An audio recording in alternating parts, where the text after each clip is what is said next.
Welcome to Specific Love. In this video, I'm going to show you how to build an awesome twin loft bed. Let's begin.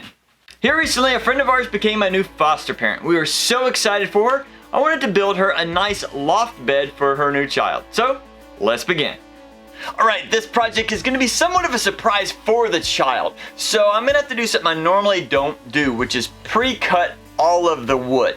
There's a chance when you do that, things are going to be off and just not fit together. So I did a nice drawing and SketchUp, and I'm hoping that everything is going to align perfectly. So we're going to pre-cut everything, send it over to the house, and assemble there. Now first up is to cut down the legs. For this setup, I'm going to be using 2x4s, and I'm going to cut each of these to 72 inches. Now once we have all 9 pieces cut out for the legs, we want to go over all of it with just some sandpaper. We want to knock down any burrs or any splinters that might be sticking off on the ends and just on the sides so we don't get any cuts or any splinters later. Also, the pieces that we cut off, we don't want to discard those because we can use those for the steps later. And even though we're going to be painting over this later, we want to try and remove some of this writing so it doesn't seep through.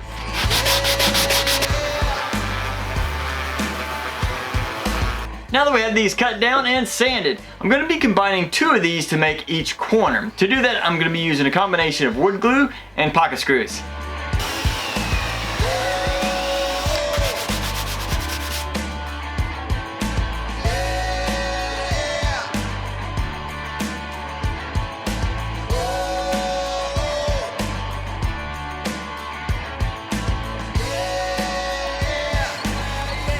Great, now we got 1 down, 3 more to go. Alright, now that we got all 4 legs put together, it's time to put the mattress frame. It's the piece that's going to go around, support the mattress, and hold all the legs together. I'm going to be making that out of 2x6s, so let's do this. Now a standard twin mattress is 75 inches by 39 inches. So I'm going to cut out 2 boards at 39 inches and 2 at 79 inches. And that should allow for any kind of movement and where the placement is of the wood, so everything should fit nicely. Now that we have these cut down, I'm going to sand them down just a little bit to remove any splinters or burrs, and then we're going to set them aside and move on. Now that the main box of the frame is done, I need to add an additional strip to the inside of both of these. That'll be like the little shelf that holds the boards, which actually hold the mattress. To do that, I'm going to be using a 2x4. I'm going to cut this down to 76 inches, and then I'm going to rip it in half on a table saw.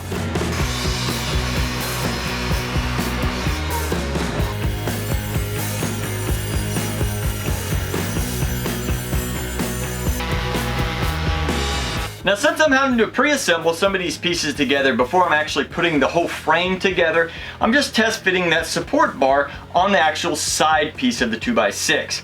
I'll put a 2x6 cut off on both ends just to see exactly how much clearance I have, and I notice it's a really tight fit. Now since I'm pre-assembling this part, I'm going to cut an additional 1/4 inch off of this support bar here so we don't have issues when we're actually assembling at the house.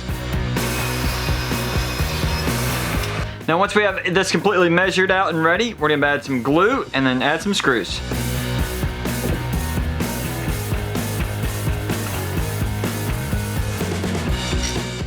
And to help reduce any cracking, we're going to pre-drill each hole.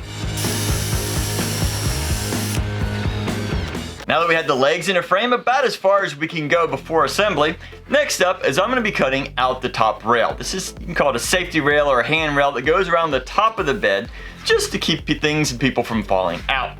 Now, I'm going to be using 1x4 furring strips. Furring strips? Yes, actually if you go to your home improvement store, especially if they've just stuck out a brand new stack of these, you can usually find several that are in great quality. The great thing about furring strips are about half the price of your standard 1x4. So, let's start on these.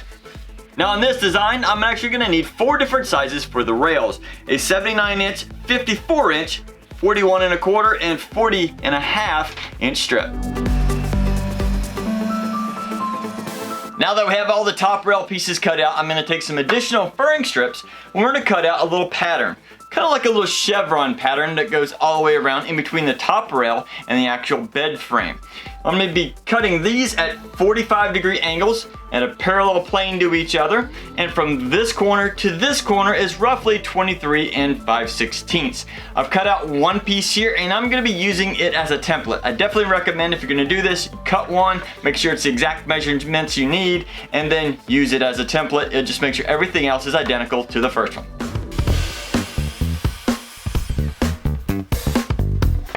Now that I got 10 of these cut out and sanded down, I need 2 more that'll be fitting on a lower section. Now to do that though, I need this one to still be horizontal, but I need this one to be vertical. So in other words, these 2 angles here will be perpendicular to each other.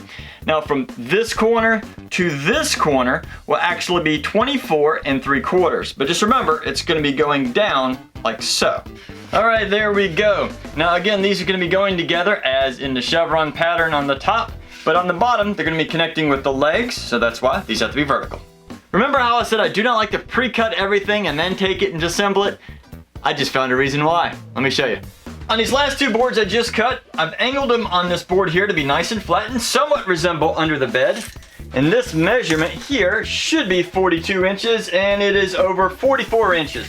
So somewhere along the lines, I misjudged the size and shape of this and, well, I'm going to have to recut it now. Now I've cut just a little over 1 inch off each side, and that's right about 42. Awesome. Next up, we're going to be cutting the boards that go underneath the mattress. These don't have to be in perfect condition because they're not going to be seen. So again, I'm going to be using some of these furring strips, and some of them have imperfections like so. But these are nice and sturdy, and as long as they don't have any knots that go over halfway across the board, they should be nice and strong and should last many, many years. Now the position on the bed that I'm going to be putting these in is roughly 39 inches across. But I'm actually going to cut it about 1/8 of an inch shy of that so that there'll be a little bit of movement and no binding. That should still be nice and firm for the mattress to sit on. And that makes 14. That should be enough pieces to go underneath the mattress. As long as most of it is fully supported, it should be fine. Alright, we're almost done with the cuts. We just got a few more to go. So I'm going to move back to those 2x4 cutoffs that I had earlier that I said I was going to save. I'm going to need 4 of these. We're going to trim these down to 23 inches each, and that'll be the remaining steps that we need.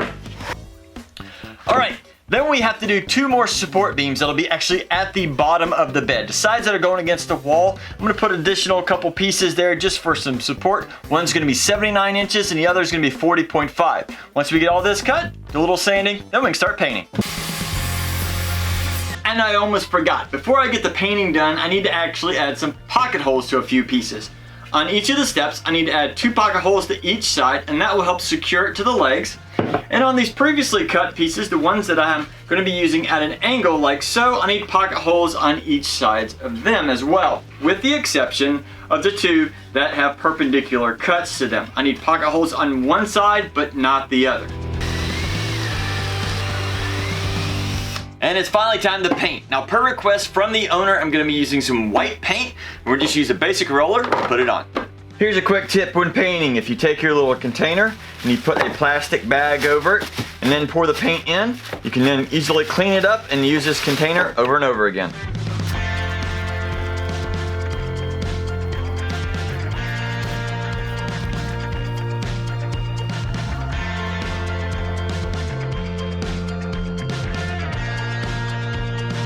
Now we've moved all the wood over to the new owners and we're going to start assembling here in the room. We're going to start with the legs by putting them on the ground, adding one of the frames that goes across, and that should work as a good base to start with.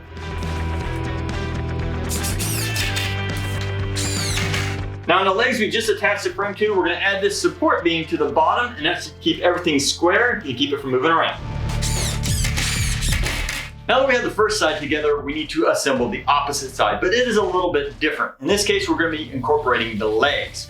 So I'm going to incorporate one corner piece and the other support in the middle here. We're going to tie all those legs together, then we'll run the main rail that goes all the way across.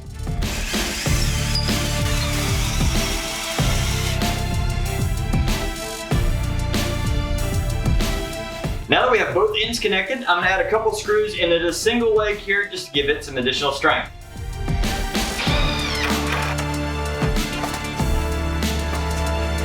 Now that we have the front and back assembled, I've turned them vertical so that I can add the sides. And I'm again put 3 screws in each side. Now that we have the frame fully put together, I want to put the first back support on. Now, I need to make sure I pre-drill all these holes or it can easily crack this wood. All right, next up, we're going to attach this top rail on the front, right about there. Next off, we're going to put the side rails on, so let's screw those in place. Next up, we're going to be adding the chevron pattern to all the sides.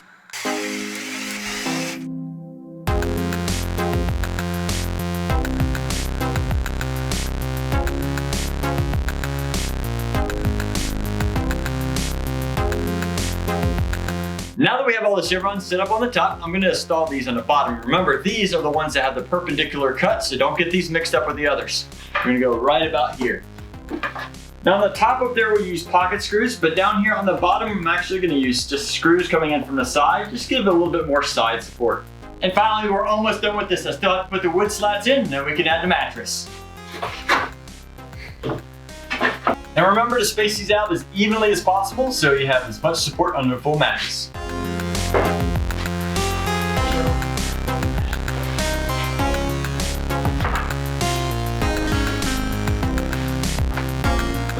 And it's done!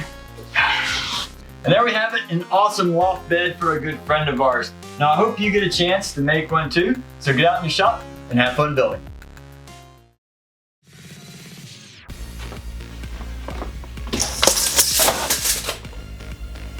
Now that's a good outtake. I'm gonna again start with the legs and a hurdle. Wow, I can't talk right now. Let me show you how bed in off. Yeah. Good stuff.